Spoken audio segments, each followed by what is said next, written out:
Go, Robert. Okay, I'll start by sharing my screen.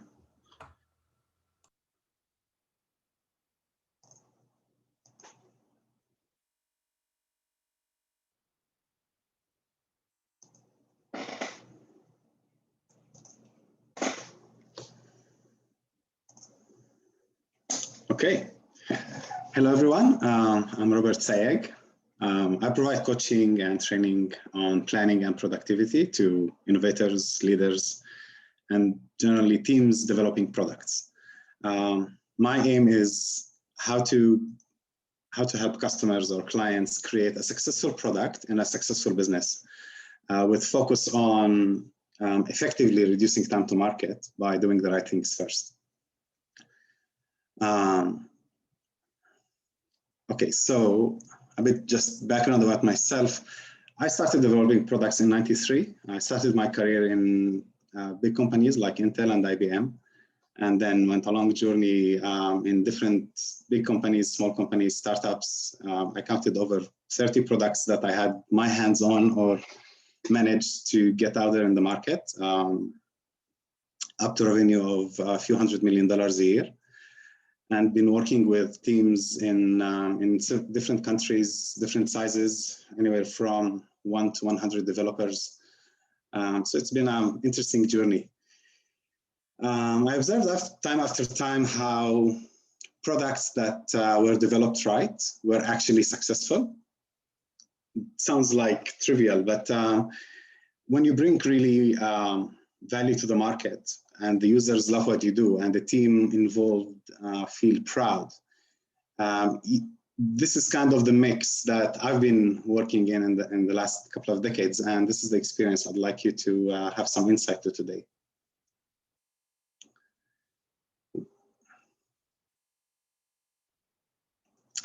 Yep. So, what is today about? What is MVP workshop for today? What I really like you to get out of this today is first, really, I'll say this a lot today. It's about the mindset of creating a successful product and a successful business. They go hand in hand. It's not one instead of the other or one despite of the other. They are complementary, and we'll see examples. We'll talk about common fallacies or common mistakes startups do, and the importance of focusing on the problem and the solution space. And from there, what is the product definition versus that problem solution space? So we'll get into all that today. As David mentioned, if you have questions, please put them in the chat and he'll convey them.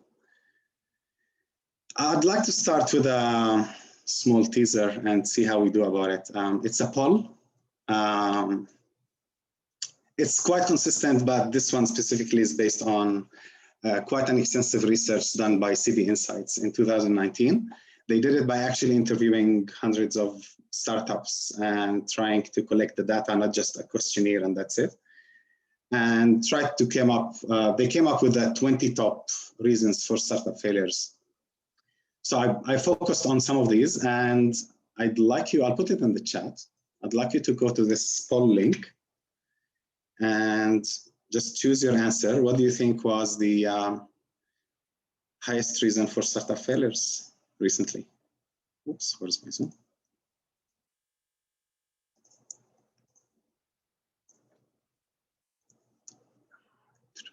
Sorry.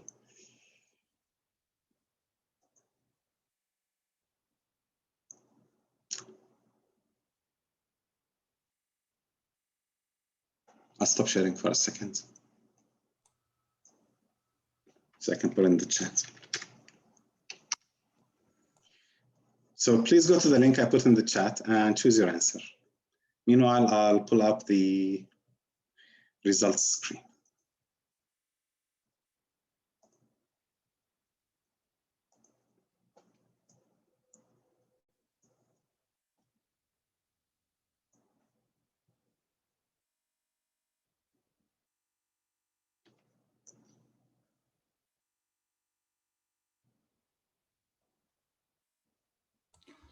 So I had a little bit of a problem. I was just in the poll, but now it disappeared on my screen. Ah, there it is again.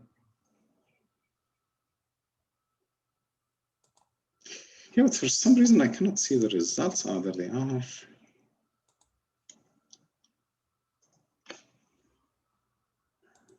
It is a little bit buggy. It is. I didn't have this before. Sorry about that. I got mine off. I want to start it, but after the first question, it comes back to this waiting for a response. So, yeah, I activated it again.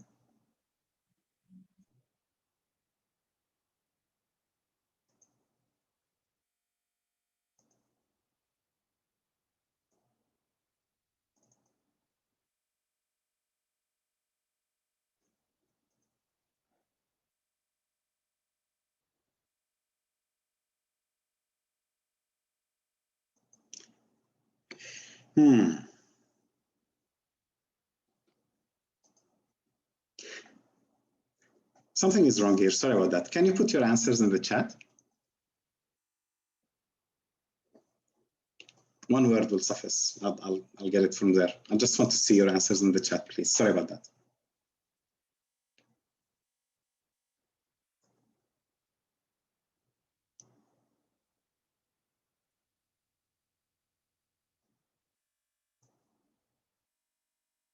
Okay, interesting.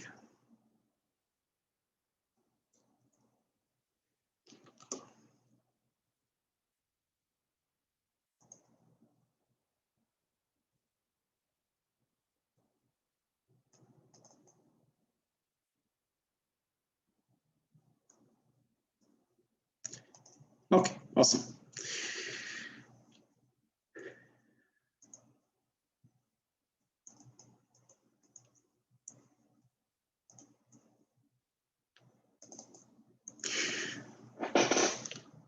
So, yep, you guessed it right.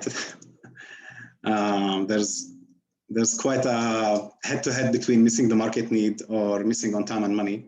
I mean, missing on time and money is kind of a big thing because what's the reason for missing on time and money? But missing market need is quite tangible and quite specific. Now, this is also interesting because I've been running this. I mean, you can obviously learn from this a lot, but there's an interesting another learning because I've been running this poll for over a year now, and these results are consistent. The results on the screen you see and the results in the chat you see. Lots of people, most of the time, guess that it's because of missing market need or missing on time. Still, however, this is very weird if you want. I mean, how come most people know that this is the reason for failure, yet it still happens? And we know that startups have 90% failure rate, right? So it's kind of an issue with, it's not a problem of knowing, it's a problem of doing. Somehow startups seem to know, or their advisors know what's wrong, but they still, as we see from the poll results, startups still fail on those issues. I hope this makes sense to you, that there's a discrepancy here. How come we know that this is the problem, yet we still have the problem? Anyway, so it's a teaser that I hope it keeps you thinking about it. Okay. So one way to look at it, and one way I look at it, is when looking at what makes a successful product and a successful business, is looking at this intersection between what market value does a business brings and what technical expertise they have, like the team capability versus doing what the market really needs and wants. So sometimes teams don't have enough technical expertise and they don't have enough understanding of the market. And this is what I call the bad luck teams. They just miss opportunities. They have ongoing surprises, if you want. They don't know why things are happening, and you keep hearing that sentence. It's bad luck. We didn't have enough luck. And even if it works, they believe it's good luck. They don't have any kind of pattern, if you want, or understanding of what works. So they just keep trying in the dark. So usually those teams don't have roadmaps. They don't have understanding of the market. They don't do the research. They just have an idea. They are hooked on it and they want to do something with it without really reaching out. I would dare say also usually these teams are secretive. They don't want anyone to know what they're doing. And this is maybe part of the problem, that they end up not having enough help to push their idea forward. But that's not most of the cases. Most of the cases try to keep that balance between their technical expertise and the market value. And unfortunately, it ends up by being dependent on the founder's experience. So if you have founders that have more technical experience, you'll see them building prototypes, building apps, and saying, oh, this is my MVP, and go try it, without really understanding the market or doing any user research, nothing. And they end up doing the wrong solution. Obviously, they miss the audience. They create complex things that maybe are suitable for engineers or developers, but not for, I don't know, a mom with 2 kids on her hand, or someone tired at the end of the evening who wants to use the app, or even someone busy, all that. So they end up with user-unfriendly interfaces. They often miss the market, as we saw before. And this is not too rare to happen. I mean, one of maybe the most notorious examples is with Google, and it's Google Plus that died a year and a half ago. Google just wanted to bite on Facebook's Messenger. So they came up with Google Plus, and they didn't have any vision for it, any real understanding of it. They just put a bunch of engineers that are maybe good at what they do, but without really trying to create anything for the market, and it just died. And interestingly enough, another example from Google that has probably most of the brilliant engineers on the planet is Google Glasses, which they were very proud of, but then died before it launched, simply because of hysteria in the media over privacy issues. So I'm just saying that wrong solutions that are focused on technical aspects and no understanding of the market are not that rare, and they don't need even startups to happen. They could happen to the best, like Google. So then you have the other teams who are more focused on the market, but are not that much technical and don't put enough focus on the technical side. And this is what I'd like to call the expensive solution teams, or the expensive startups. And this is where you see most of them missing on time on budget, simply because the product doesn't work. It's not robust enough. It doesn't have enough support, or all kinds of, it could be the best solution, but it's not working. And it's not, it may be easy to use, but it's not enough. And maybe another example here from another mammoth, if you want, in the industry is Apple. I mean, everyone knows Apple as this brilliant Chinese successful company, but they struggled a lot in the 80s to come up and really bite in the market. Sorry. They started really with very awesome products like the Mac, and they had the Lisa PC in '83 when Windows didn't exist yet. It was DOS, if you want. So they had this Lisa with a user interface and a mouse, and it cost $10,000 US at the time, and didn't have enough libraries or apps in today's terms, and nobody bought it. And Apple today is in a completely different place, simply because they moved from this space of let's just create cool things, but also make them work. So you need really both what I like to call the engaged solution, or what you hear fit. Problem solution fit things and product market fit things, where you have really the 360 view of the product, the business. There are really many layers or factors to make something successful, and we'll see a few examples as we go.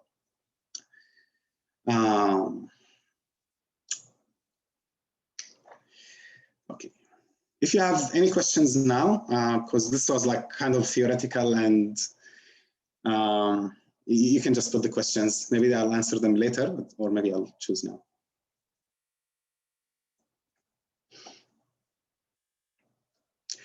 You know what, I'll just give one example quickly here, because it's important to understand. So maybe one of the earliest and most quoted MVPs was the story of Zappos. Zappos started by selling shoes online before there were smartphones at the early days of the internet. Nick, the founder, wanted to find out, will people really buy shoes in the internet? So his MVP was really very simple. He created a website, went to shoe stores, took photos, put those photos on the website. If you chose to buy one of those shoes, he'd go to the store, buy the shoes, and send them to you with post. As simple as that. There was no logistics, no storehouses, no agreements with UPS or any shipment companies, nothing. It started with that. What's that? Once that was successful, then they started emerging with more and more MVPs to polish their business.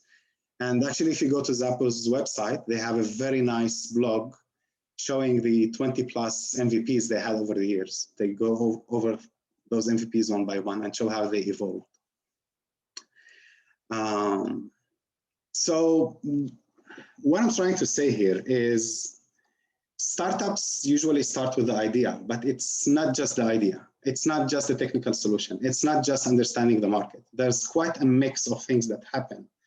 And it's that understanding that brings the market to be successful on the front page of, on the front stage of the market, if you want. And maybe a few examples here, like if you think about really big market leading companies, if you think about Intel, their strength is not in the chips, it's in the fabs. It's the fact that they have dozens of manufacturing facilities around the world. Their competitors create maybe even sometimes better microprocessors. They don't have the production power that Intel has. Everyone knows that McDonald's real business is real estate. They actually buy the lands, and that's what keeps the money running. It's not the chips, it's not the burgers. Amazon started by creating those huge server farms in low value real estate, creating in Nevada and other places, huge acres of servers. And that's what gave them the advantage to create the cloud services later. So there's always something, some catalyst that's helping strategically that business to grow. And it's beyond just the idea that appeals to the market. Okay. So this is again like kind of theoretical, but the few examples that will follow will probably show how things go. One approach I have when working with startups and companies, because it's really the same process, is understanding the problem first. So usually you hear people talking about features, or maybe if they are more sophisticated, they talk about user stories or personas. And if they are really deep, you'll hear them talking about solutions, but rarely talking about problems, the fundamental problems. Now, when a startup starts with an idea, that idea is arbitrary. You chose an idea because you think it's interesting, it's worthwhile, you want to invest time in it. It's arbitrary. Why this idea and not another? It's just because this is you and this is your idea. You could say the same for the problem. What problem are you choosing to solve with that idea? This is your choice. It's still arbitrary. Why this problem and not another? Again, what's interesting about this triangle is that the higher you go, the less arbitrary things become. You can choose the idea, you can choose the problem. The solution, you can choose it, but it's still related to the problem. The personas then and the user research and the user stories that you will come up with will be innovative, but still tied to the solution that is tied to the problem, and same for the features and the specs of the product. So the higher you go with the hierarchy, the less arbitrary it becomes. But that means if you really want to calibrate your journey, if you really want to go in the right direction, you have to start deep at that iceberg, the full iceberg, not the tip of the iceberg with a problem. Again, I'll stop here in case there are questions, or I hope you're fascinated and not just believe this is theoretical.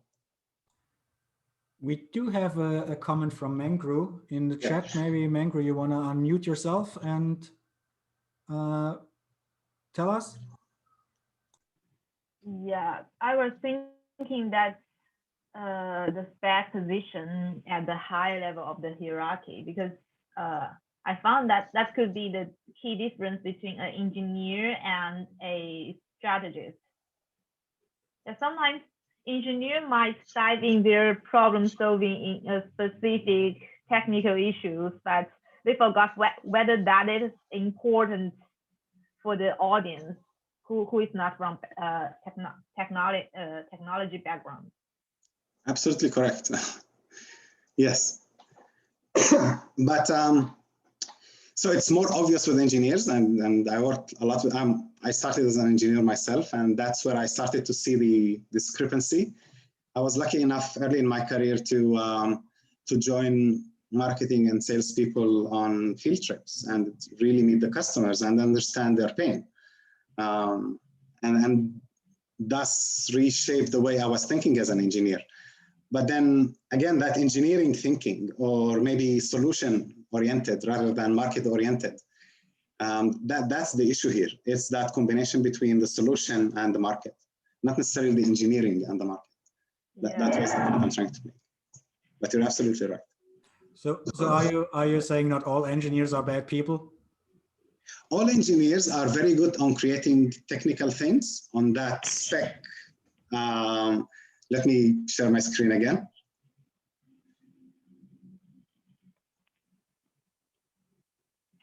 I have to push you because I would still classify myself as an engineer. Oh, sorry. So engineers will focus on the features and the specs, right? Who is the person that is using those specs and features? That will come from someone who really understands the market. And how really to serve that market and what's their pain points and why those personas and not others will come from the actual solution to the real problem you're trying to solve. That's here the issue. So, I mean, you know, these questions are great because they lead me to the example. So I had the pleasure to work with these guys a few months ago. They had this brilliant idea of creating an immersive experience for families and animals. So they wanted to create VR experience for endangered species, extinct species, and started their pilot with dinosaurs. So they created an immersive VR experience for dinosaurs. So you could just put the goggles and visit the world of dinosaurs. They come from film production experience, and they collaborated with scientists. So they really created superb, accurate, if you want, scientific, yet immersive and attracting experience. Now, when I first started working with them, I asked them what problem are they trying to solve, and they had to scratch their head a bit because they believed that their competitors, for example, were the likes of Sony that creates VR games, and their clients are zoos and museums, obviously, because I mean, if you go to the zoo, you could have a stand with this VR, and you could have the dinosaur section, not with plastics and, you know, but with real looking and moving and noisy creatures. So, but then again, what was the problem they're trying to solve? And when we pushed on that point, they realized that what really concerned them, and again, remember, why this idea, why this problem, it's arbitrary, it's up to the founders. They decided that the problem they're attacking is the lack of funds for NGOs. They wanted to help bodies that help animals more and create more funds for those places.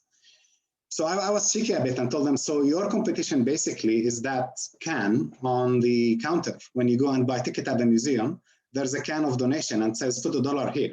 That's your competition because they are raising money for those NGOs as well. It's not Sony, it's not the museums, it's not the zoos, really. But that gave them that pivot, if you want, on the idea or the problem level, not on the product level, that they were looking in the wrong direction. because when they went to talk to zoos and museums, they were not interested. Some of them were blunt and said, this cannot help us in any way. And others said, oh, if you had the video of the white rhino, we'd be interested, not the dinosaurs, but they already spent their money on that, so they were stuck. So, but now that they realized that their direction is different, they started looking on a different solution, because again, the problem they were trying to solve now is preserving endangered animals and helping NGOs as a solution. So their solution is education and fundraising using this technology, especially when you're talking about animals in danger. So either they are in the zoo or in very limited habitat, so you don't want to interrupt that. So VR could be very brilliant to see what's happening with those endangered animals. And then that's where they started looking. They started looking at the NGOs, and they are getting now support from NGOs. They're getting funds, they're getting interest, they're getting crowds. And I bet you if they go now to San Francisco Zoo and talk to them again with few NGOs that are worldwide known and few thousands of followers on YouTube for their videos, the discussion would be different than, I have a brilliant idea. What do you say about it? It's a different discussion. Questions?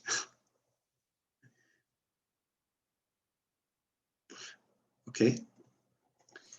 Please feel free to unmute yourself if you want to discuss this further, or maybe this was ambiguous, or if you have specific questions, feel free.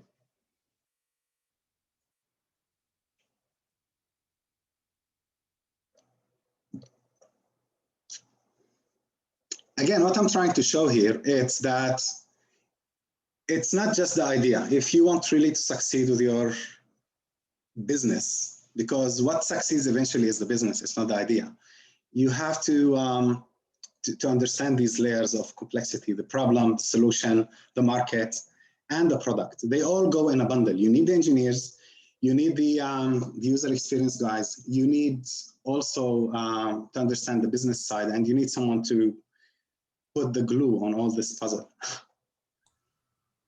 Yeah, and in my professional career, it was often like we were fighting each other. The individual departments, everyone had their strong opinion that our way is the only right one, and all you are doing is just a little bit of burning money in some cases even. But at the end of the day, everyone in the process added value to the product and service development. Yes. Now, and this is the good scenario, right, David? I mean, this is where things actually happen. Sorry, okay, go ahead. Sorry, Robert, sorry to interrupt. I just have a question. The case study that you showed surely is very interesting to apply this thinking process to actually help them to discover what they're trying to solve. So yes. I'm just thinking, relating back to my own business, because at the moment we're kind of we don't have an actual product per se. We provide customization services to yes. End users, yes. Whoever the business is. Yes. So in terms of this kind of services, do you recommend this process also applies to? Yeah, thanks. This is called an excellent question because I have an answer to it. Right. Because I mean, if you think about it, I thought about it that I'm applying this kind of thinking to my business. So if you think about this presentation, it's a product. I came here today with this MVP presentation. This is my product to you. But then what problem am I solving and what's my solution? So the problem I'm trying to address is waste in product development, if you want. Either waste from focusing on the technical or the market too much and losing focus on the big picture, or waste because there's not enough experience on the team or they're not addressing the right problem, all that. So, but simply put, people that create products generate waste. And I want to minimize that waste. This is the problem I'm solving. And my solution to it is what I like to call get it right the first time, which means focus on the priorities, focus on the right things first, and address the problem before the solution. If you want, this triangle is kind of the solution. But then the product is this presentation. I could go and write a book. I could create a workshop. Actually, I am creating a workshop. I'll put it at the end. So these are all products. They are manifestations that illustrate the solution that addresses that problem. I hope this gives you a hint. So you're saying always identify the problem in the market first, almost like identify the need and then provide No, identify the problem, then the need. Identify the problem, then the need. Yeah.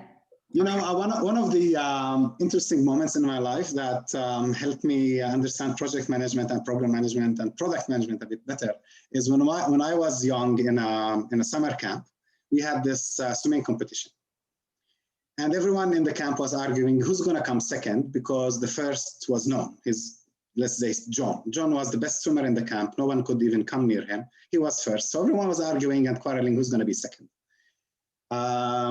So I hint to the problem. John was a brilliant swimmer in pools, and this competition was in open sea because the summer camp was on the shore of an open sea. So the competition starts and John takes off way ahead of all the others and take an angle and starts swimming into the middle of the sea, way away from the flags, from the lanes, everything. Everyone was shouting, but he was so fast, he couldn't hear anyone. By the time he realized something is wrong because he's been swimming for a while now and he didn't see anything happening, he should go back. He raised his head and see that everyone was already heading back. Long story short, he comes last that day, right? He's still undisputedly the best swimmer in the camp. He lost that competition. His focus was wrong, if you want. His calibration was wrong. And this is the problem solution thing. The problem and solution, if you want, if you're traveling from Melbourne to Sydney, this is your direction. This is the angle that says, okay, if you go in that straight line, 5 degrees, you'll get there. But if you don't have that calibration, you're aiming for the wrong direction.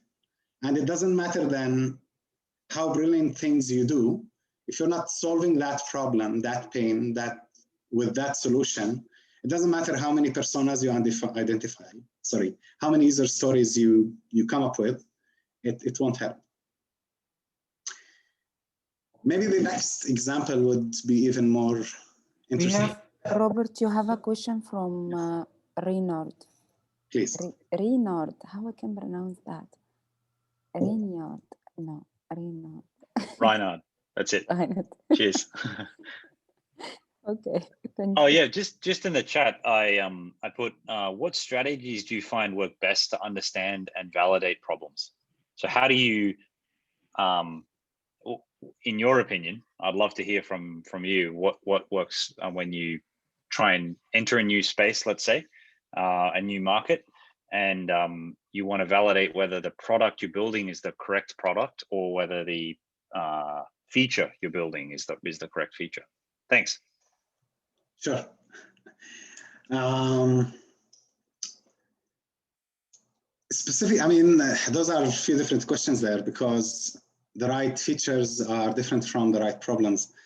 When you talk about features, then it's quite documented. I won't go into it simply because it's more a byproduct of the market's needs and the business needs. But when you're talking about problems, as I said, they are arbitrary. They are personal, if you want. They are very subjective. There's no right answer there. Again, why this problem? Why not that problem? Why this idea? Why not that idea? So in a sense, it's as if deciding if the idea is the right idea or not. So usually it's really about interviewing the people that are and collecting data, I would say, lots of data collection, because I really find that in that mosaic of details, you you find the big picture. So in a sense, it's really mostly techniques of brainstorming rather than organized work of creating features when you're talking about problems, because you really need to find what's really there that's ticking. It's kind of the glue that's holding the puzzle, not the puzzle itself. I hope that's not too ambiguous, but I would say it's mostly brainstorming techniques rather than any other techniques for the problem space. Sorry, Robert, if you may excuse me, may I add something to Reinhard? Please. I think if you're talking about your startup, Reinhard, if you ask this question for your startup, I think your answer will be lying in the journey itself. If you found out the journey that these consultants, for example, or the companies go through at the moment to get the customer feedback and the problem, you will understand actually where is the pain point. Thank you. Thanks, guys. Yeah, I have my own opinions on it as well, but I'm always trying to learn from others as well. So yeah, sure. Yeah, but the journey is very important in this case specifically, because it reveals a lot of insight about the process itself and what kind of process they use at the moment to get their customer data or customer feedback, and what kind of process as well when they want to identify a problem. That's where you will be your entry to them in the market side of you. Yeah. Thank you. thank you. Yeah, I know it's a bit of, yeah, it's a different approach, and maybe the next example will emphasize this a little bit more. So I decided to talk about not just cases I see, because sometimes it's quite difficult to bring in all the knowledge and all the small conversations that happen. And I like this example from Apple and iPhone, because everybody knows iPhone and everybody knows Apple. And when you think about it, what really made this iPhone and Apple what they have become? 150 billion units sold since they announced iPhone. It's like mind-boggling. And if you try to think about it, what was their MVP? I mean, what was the first thing they thought of? Sorry. And I do love this example because it really, again, emphasizes the importance of solving the problem and not just the features and the user experience. I mean, everyone knows iPhone and Apple as the ones who created the superior experience with phone. But that's not what made them that successful. And that's also not the problem that they solved at the time. And if you go back in time to the early 2000s, Apple just made it out of the swamp, if you want, of Mac computers that had less than 8% share of the market, competing with Microsoft and Apple and who's not, and IBM, and were suddenly successful with the iPod. And the iPod had 50% share of Apple's revenue at the time. So when they wanted to move to the next step from iPod, they had to think how, this is called in marketing, how not to cannibalize their product. If they create something successful, it might bite the iPod and they might lose revenue on both fronts. So they had to be careful as well. So Apple is not a startup. It wasn't a startup back then, but still the same thinking process applies. Now, Apple executives wanted to create a phone many years before Steve Jobs approved it in the company. And they worked very hard to convince him to go into this market. There was a known atmosphere in Apple that phones are yuck. They wanted to stay away from them as much as possible. And the problem, again, here was that the market was dominated by the carriers. AT&T, Verizon, Optus, and Telstra, if you want, in Australia, until Apple stepped into that market. Those carriers, those network companies, they decided what a phone looks like. It was their users, so they got to decide. So when Motorola and Ericsson and Nokia, all of them wanted to create phones, it was in agreement and mostly forced by those carriers who made the decision how the phone should be designed. And when Apple started really its journey, the first thing they tried is to collaborate with the Motorola and put their iPod on the Motorola. So they started by taking iTunes and pushing it on the Motorola. They called it Rocker, I believe, at the time. And this was their first MVP, if you want, for the iPhone. And what made iPod successful was not just the simplicity of the design, it was the iTunes. The iTunes as a platform allowed people to use the internet, to download content and pay for it in a very simple way. So that infrastructure, if you think about it, that was the infrastructure that allowed the App Store to come later, where you could buy apps on using the internet, download them on your phone, and expand the phone's capability. So this platform really goes in the backbone of Apple, the ability to put content, buy it, and install it on the fly using the internet. And that shouldn't be taken lightly. That's way important than any other strategic decision they could have made of what to develop. So the first tries they tried to do secretly about the iPhone were really, how do you put an iPod on a phone? And they won't, the Motorola experience was horrible. I mean, there are videos showing Steve Jobs holding this Motorola phone with like the tips of his fingers, like he's holding his kid's nappy or something, like, get this away from me, please. And after his presentation to this product, they say that this product had 6 more times returns than any product in the history of phones. So that could tell you something about how Apple liked it or didn't like it.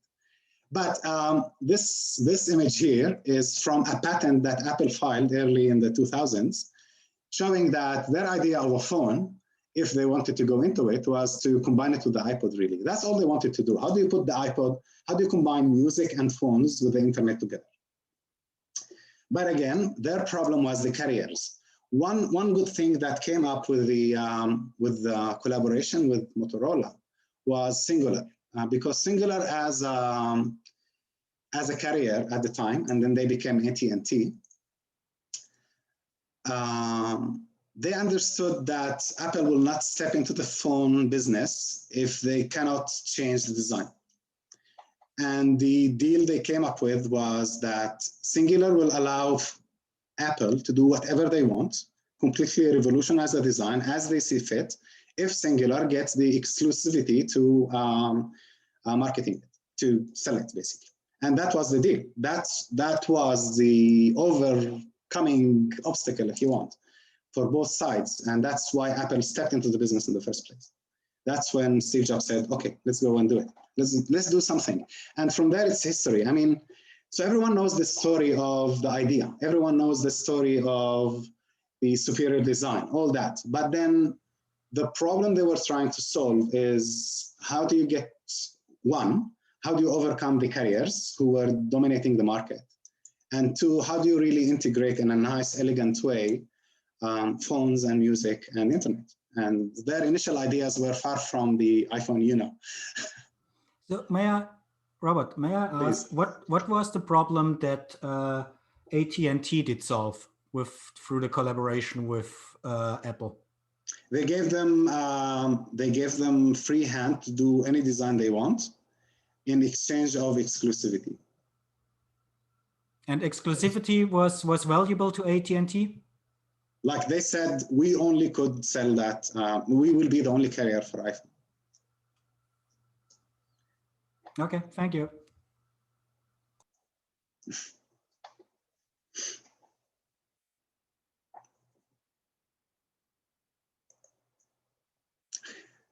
Okay, I'm about done with slides. I'd like really to listen to questions. I mentioned products. So one product I'm having now is it's called the workshop. We call it the virtual VCO. I actually run it with Cloud here. I'll put the link so you can download the ebook and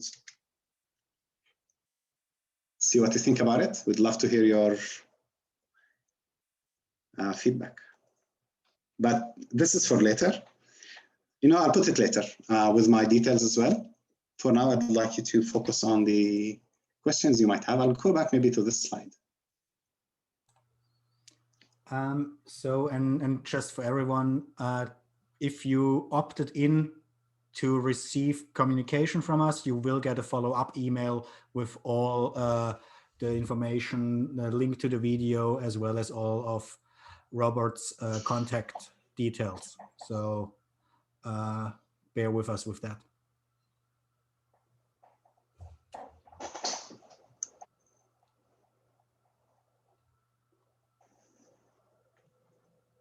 Cool. So do we have any questions? If you can't speak, feel free to pop it in the chat. If you are happy to unmute yourself and ask directly, feel free to do so too.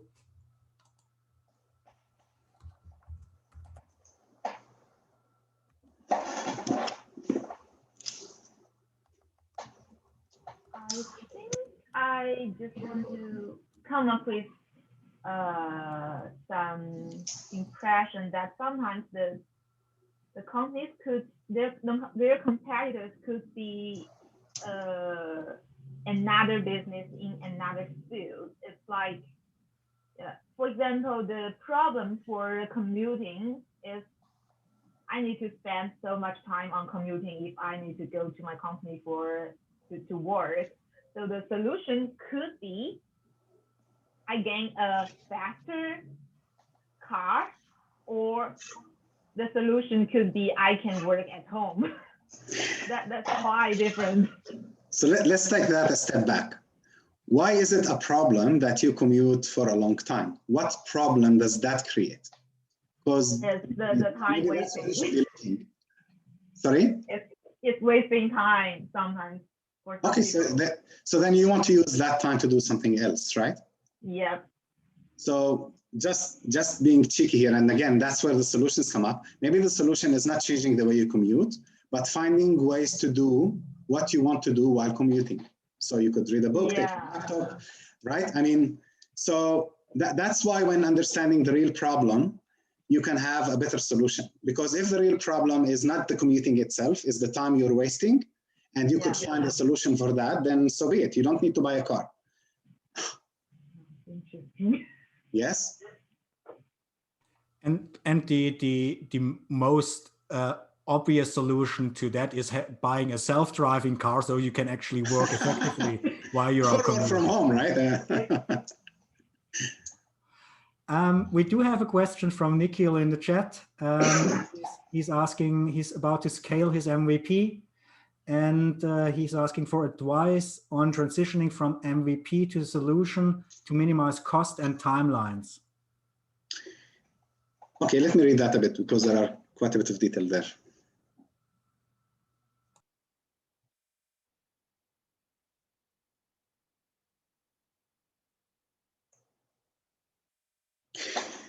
Okay, so just Nikhil, one thing that confused me there. You're saying you already have it with multiple enterprise clients, but you want to scale it to enterprise solutions. So does that mean you want to find more clients, or are you changing the market? I didn't get that. Let me answer on audio if that's okay. Yeah, please. Can you hear me? Yeah. Yeah, look, thanks for taking the question, Robert. It's really interesting. Yes, so I already have a business. We have a product that we developed in-house, or I developed in-house, which has been deployed at multiple clients. Those clients are now looking to use that product on a long-term basis. So I'm assuming the product market fit is there because the requests are coming from clients. But now you've got a problem where you've got a technology solution that's not been necessarily developed for as a scalable enterprise grade solution, and you need to take what's historically been a thick client and deploy it on a fully mobile and a web-based platform with enterprise grade security and scalability. There's a lot of investment and cost involved, and I'm keen to see who's been on that journey and how do you manage that transition. Yeah, very interesting. So first, congratulations. This sounds interesting and awesome news to you. So it's what's called you are in a good place. You had an MVP, if you want. You put it out there. People liked it, and now you need to move to the next stage, which is just awesome. I mean, this is where you want to be. This is where you wanted to aim for a few years back, right? So a few things here, I mean, without turning this into a full consultation session, just a couple of tips maybe on the fly. One thing is when you scale is really retain what works, right? I mean, currently you have something that they like and love. Are you still sticking with the same market or not? And then that begs the question, what should you keep from this MVP and what should you throw away? Maybe technically you should throw everything, as you said, because it's not suitable for security protocols and standards and whatever, or even scalability from 100 users to 100,000 users. So maybe you need to technically restart, but then maybe on the feature side, you have to retain things, or maybe on who. I mean, if you look at that triangle, at what level you need to track back and then you need to go deep and then go back up. Is it on the spec level, on the feature level, on the user story, on the persona, on the solution, the problem? Obviously, the problem is probably right. The solution is also probably right as well. I would gamble from the little I said, the persona, probably the user stories has to change because the scenario is changing, the policies are different, so the whole user stories you have are different. So from spec, feature, and user stories, you have to change something, maybe a bit down as well, I don't know. But then you have to make these decisions without, again, without hurting what made people love what you have. So maybe the user research you have to do here is not what they love in general, but what did they love about what you did already?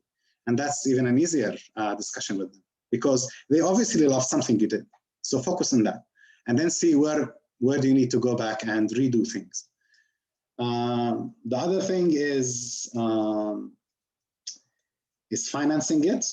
And if you're in the enterprise world, this is from what I can guess, you could probably finance it from those enterprises. I mean, enterprises have money.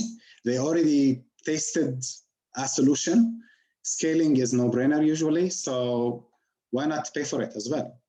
Them, not you. And I've worked with startups that got the money from the enterprises that said, okay, we'll give the money to see this working.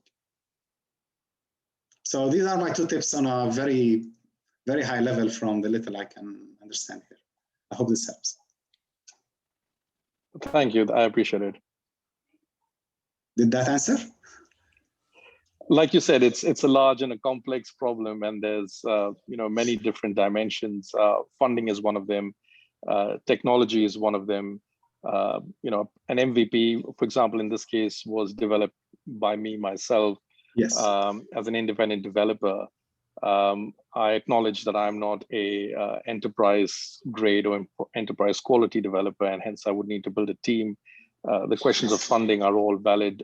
It is being partly funded by client sales, which is already happening, but there's obviously a need for much greater funding. But the real question is at the heart of this lies, how do you make that transition, and how do you take the customers on a journey from where they are today towards a much more comprehensive solution with a whole bunch of new capabilities. And I'm interested to hear from companies that have done it before or who've been on that journey.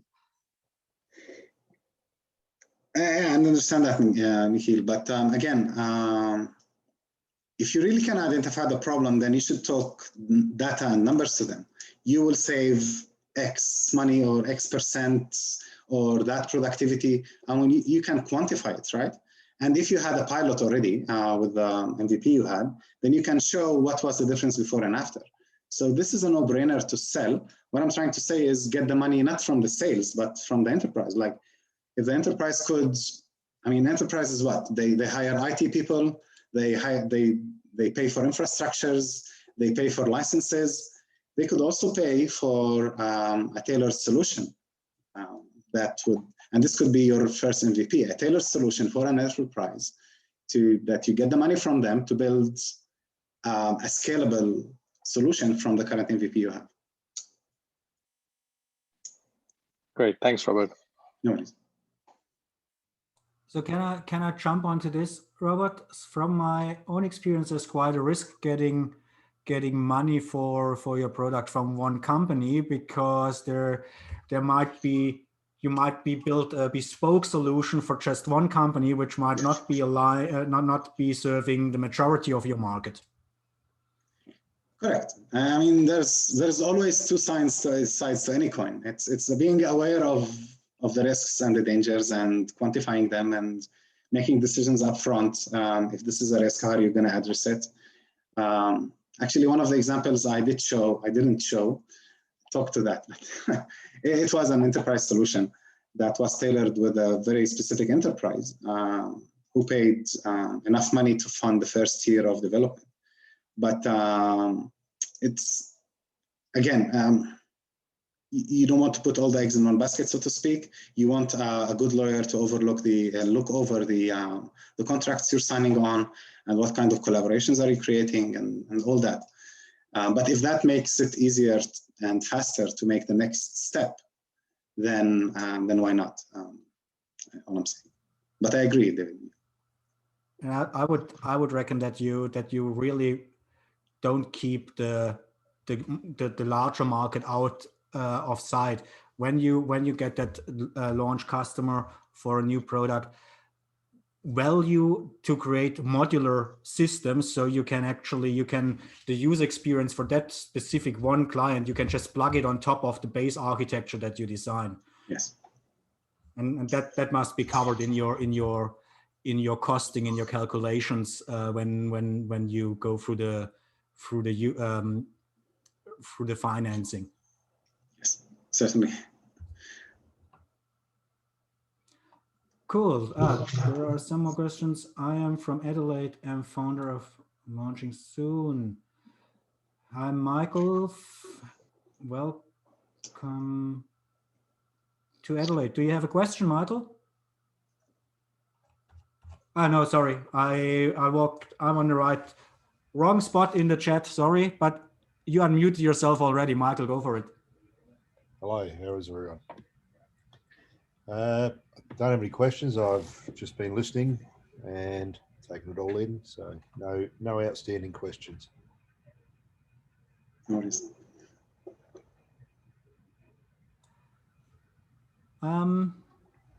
Yeah, we're about 6 minutes past 1, 7 minutes past 1. I think if there are no further questions, then I would hand it over to Robert to introduce your and Khulud's program that you were mentioning earlier.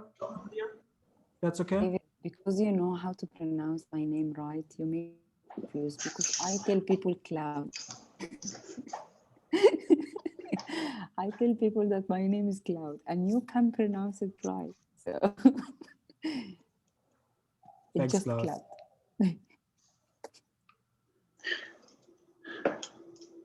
Okay, so I can do that, or if you want another example, I can do that as well. So how do we do that? Should I just share the screen? Yeah, I'll share the screen. Feel free to do so. So do you want to stop recording, David? Or...